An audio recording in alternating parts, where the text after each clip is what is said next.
Carter, and she's our nurse manager, so she can speak to you, okay? Yeah. I just wanted to know how to discharge my daughter out there, take her out the system so I can get her a different doctor. Like, can't have her with these doctors no more because they don't care about my baby. And if something happened to my baby, I swear to God, like, I'm not gonna leave this my daughter. Okay, you know what, first of all, I know that she needs to have blood work done. But no, I can't just sit back and watch. You know, if it was any of y'all babies, y'all would advocate to the end, not let somebody stop you. This is something rare. No doctor know how to really deal with it. So what did they find out just on regular blood work? On regular blood, on her red blood count, her hemoglobin, and her hematocrit, it won't go down for nothing. For months, it's been like that. She having symptoms of polycythemia and just normal symptoms of something else at the same time. Polycythemia.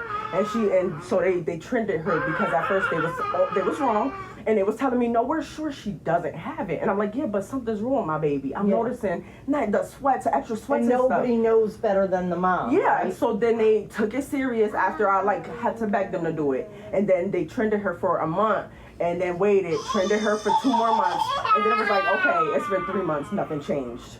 So we'll just trend her once a month. We'll draw her blood once a month and see if anything came down. And then she's having like symptoms, like I said, still of everything else in the process. So me and Dr. Brown is literally doing it month by month, seeing if anything changed, if anything came down, if she's having any symptoms. If I was the mom, I'll tell you what, let's say she's my daughter. I call Saint Jude's and I say, look, she needs to be seen. There's not a specialist in Connecticut who's comfortable. Yeah. Call the hematologist, whatever blood you need. Tell them I'll get it done so you can take her. Yeah, because I can't have... I would be really forceful with it. Yeah, but I'm just livid because I've already called them and their request is to have her primary care. So all you have to do is say the primary's not comfortable. Yeah, but that's not my place. When Dr. Brown already talked to them, she should have said, I'm not comfortable. And when I sat with her in the room, then she shouldn't have said, well, oh yeah, we should try St. Jude's again. Because that's what she said when I sat in the room with her last. Just last. Do what's in her best interest. Of course. Just say, you know what? But if I call St. Jude's and I say, hey, can you just call hematology? And they tell me no, what the heck? I can't do nothing about what they say. If they say I need to talk to her primary, I can't do nothing about their request. That was their own personal request already.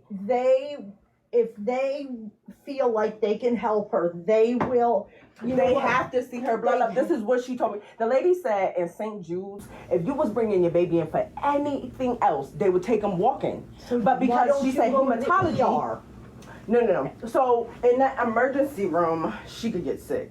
I don't like doing that. So I just wait for her appointments because it's way less exposure. Yeah. So, because it's a lot of sick babies. And she already had RSV, the stomach flu. And what was it? It was RSV, the stomach flu, and COVID. Yes, she already had all three. And it was back to back. It was January, February, March. So I would tell St. Jude's, I did what you told me. The primary doctor is not comfortable ordering the labs. Please call the hematologist. Okay.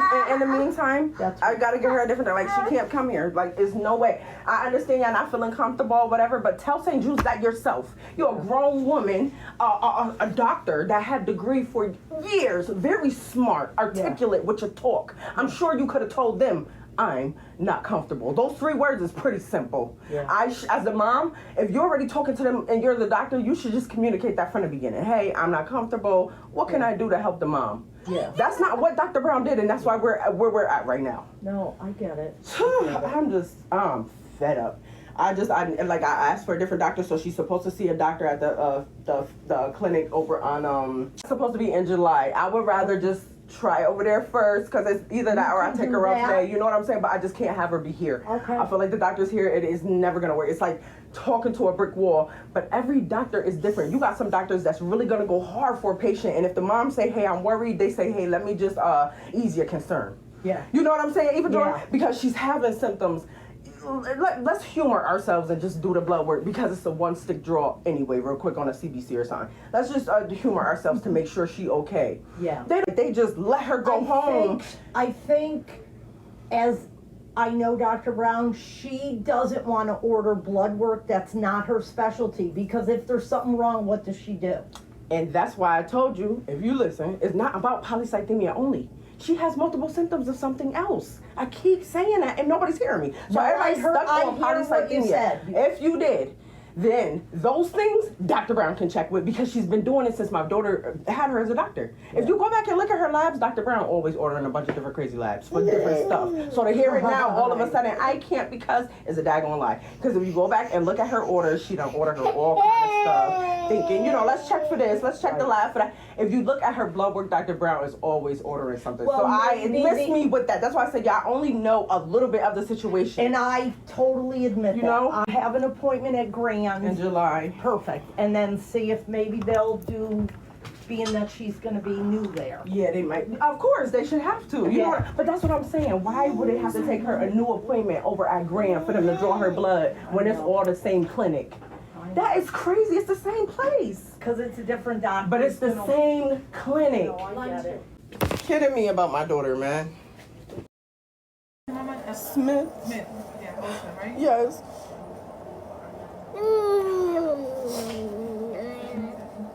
I ain't not doing nothing for her, yo.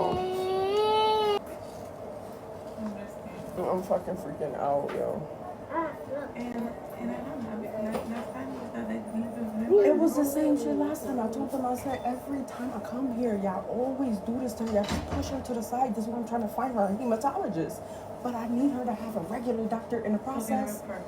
I'm like, could you just draw her blood just to see? Y'all didn't see her blood work since March. They don't know what her levels look like, and they've been sky high 7 months straight before then. They won't check her. I'm like, what the fuck are y'all doing? I'm like, this is like, I'm really the fucking killing my baby. They're not listening to me. They're not listening to me about my baby. They're not listening to me. They're not listening to me about my baby. How do you tell a mom that the doctors don't feel comfortable taking care of you? Like, how do you say that to me? Like, I'm supposed to tell Saint Jude's that? How? Like, my nigga, please. Please, bro. Like. And I just gotta say this real quick. The thing that got me the most is she kept saying that the doctor at the other clinic would check her, you know, her blood work, because it would be considered a new visit with a new doctor.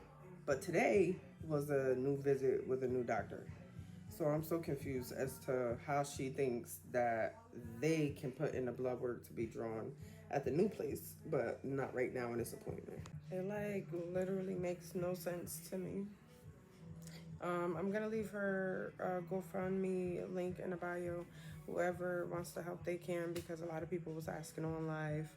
A lot of people know how to give up my job because of this. Helping her find a good doctor and stuff, and nobody being able to really take care of her. So, mommy, you know, to the rescue. You could donate there for the ones that was asking. And thank you for your help.